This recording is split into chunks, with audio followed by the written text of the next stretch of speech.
कळतय र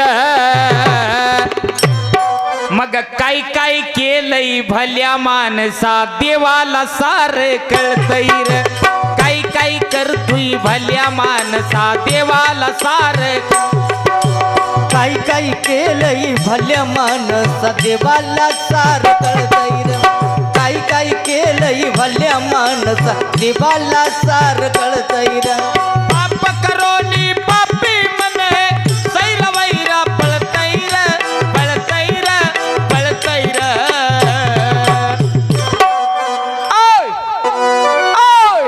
कधी कधी कुठ कुठ काय काय केलंय देवाला सारे कळतय रे काय काय करतोय भल्या माणसा देवाला सारे कळतय रे काय काय केलंय भल्या माणसा देवाला सार कळतय र काय काय केलंय भल्या माणस देवाला सार कळतय र जीवन जगत असताना काही गोष्टी पाळाव्या लागतील एक संत साहित्यावर विश्वास ठेवा जगाला तरणाऱ्या दोनच गोष्टी आहेत दादा एक संत दुसरा ग्रंथ दोन ज्यांनी तुम्हाला जन्म दिलाय त्या आई वडिलांना कधीच विसरू नका अरे स्वामी तिन्ही जगाचा आई विना भिकारी बायकोच ऐकून आई बापाला दुखवू नका अरे घड्याळाची किटकिट टाइम मॅनेजमेंट शिकवते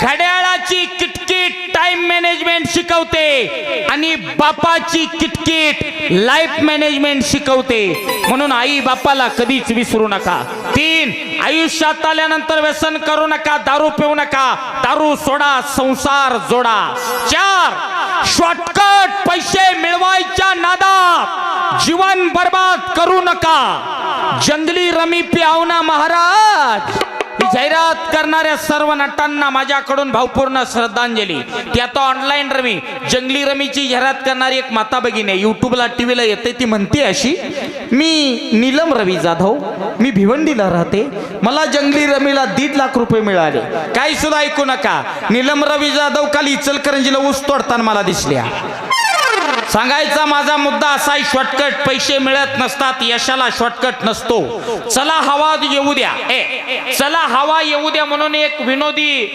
जी टॉकीजला जी मराठीला एक प्रयोग होता त्यामध्ये सागर कारंडे नावाचा एक अभिनेता होता जो स्त्रियांची भूमिका जास्त करायचा सागर कारंडे त्या सागर कारंडेचं 2-3 दिवसापूर्वी 61 लाख रुपये गेलेत किती 61 लाख इंस्टाग्रामवर पोस्ट आहे बघा सागर कारंडेचे 61 लाख रुपये झटपट पैसे मिळवायच्या नादात गेले ऑनलाईन रमीच्या नादात म्हणून दादा शॉर्टकट पैसे मिळत नसतात आता कसं आहे माहित आहे का त्याचं गणित असं आहे मला सगळे एक्सप्लेन करून सांगायला लागतं ही पैसा आता मोठ्यानं बोलायचं शेवटची 5 मिनिटं मोठ्यानं बोलायचं मी सत्य बोलणारा माणूस आहे तर त्या मोठ्यानं बोलायचं सगळ्यांनी मोठ्यानं सगळ्यांनी मोठ्याचा आवाज आला पाहिजे ही पैसा वाईट आहे लहान मुला मोठ्यानं म्हणायचं पैसा मोठ्यानं मग सगळ्यांनी मोठ्यानं म्हणा शेवटची 5 मिनिटं पैसा मग वाईट तेवढा आमच्या पदरात टाका म्हणून दादा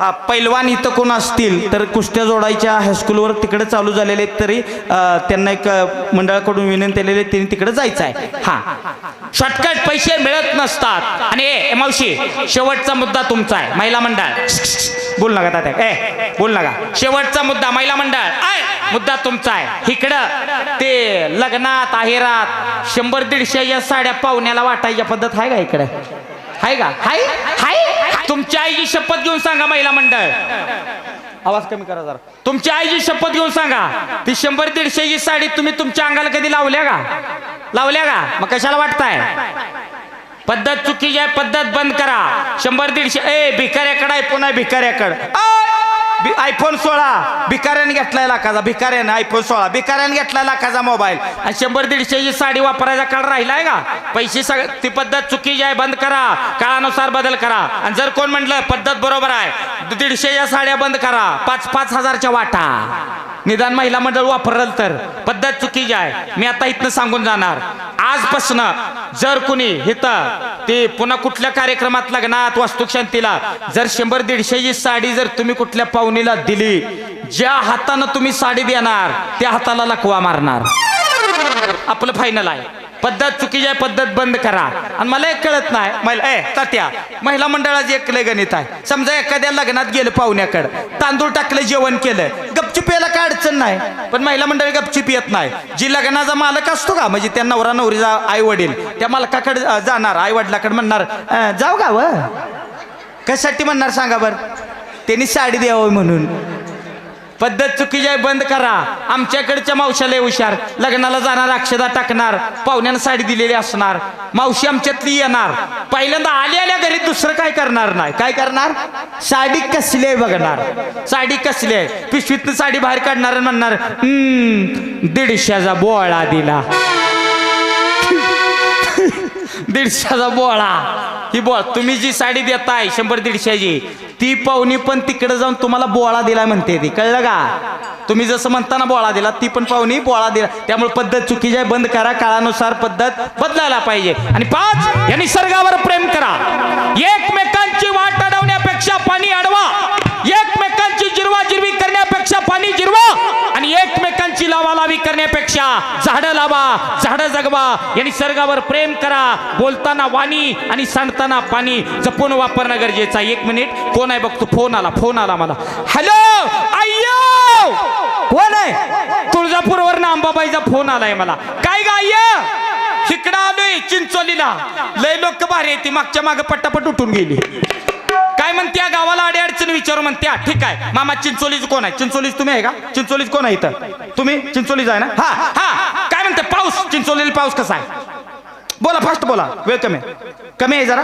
काय गाई, गाव चांगला आहे, भक्ती परमार्थातलं गाव आहे. अगं सप्ताह हाय, यात्रा हाय, लोक माळकरी येते, देवा धर्माची लोक आहे, ती तुझी सेवा करणारी लोक आहे. पाऊस कमी आहे चिंचोल. काय म्हणत्या, येणाऱ्या सीझनला फुल जून जुलैला किती फुल पाऊस फुल म्हणते अंबाबाई, फुल पाऊस होईल. कधी गावानं जोगवा दिला तर होईल म्हणत्या. आईची परडी भरली तर पाऊस होईल. हा ठीक आहे. काय म्हणते, पीक, आई म्हणते पीक कुठलं जास्त आहे बघा, पीक ऊस. आई ऊस आहे, ऊसाला दर कसा आहे? दर 3 फक्त. काय गाय दर दिलास? जय जवान जय किसान फक्त घोषणे पुरता आहे. या जगाचा पोशिंदा माझा शेतकरी बाप आहे. कोरोनात शेतकऱ्यानं जग चालवलंय. शेतकऱ्याच्या मालाला भाव आला पाहिजे. आई शेतकरी सुखी राहिला तर जग सुखी आहे. काय म्हणत्या, येणाऱ्या सीझनला ऊसाच्या, येणाऱ्या सीझनला किती 8,000 रुपये टनाला दर येईल म्हणतेस. काय कुणाच्या ऊसाला दर येईल 8,000? जे आईचा जोगवा देईल त्याच्याच ऊसाला दर येईल, आणि जी जोगवा देणार नाही ते 1,000 रुपये टनाला दर येईल. हा ठीक आहे. हा गाव चांगला आहे, भक्ती परमार्थातलं गाव आहे, देते ते आई जोगवा. हा ठीक आहे. ओके. इंस्टाला मेसेज करते का आई? ठीक आहे, ओके आई, ओके.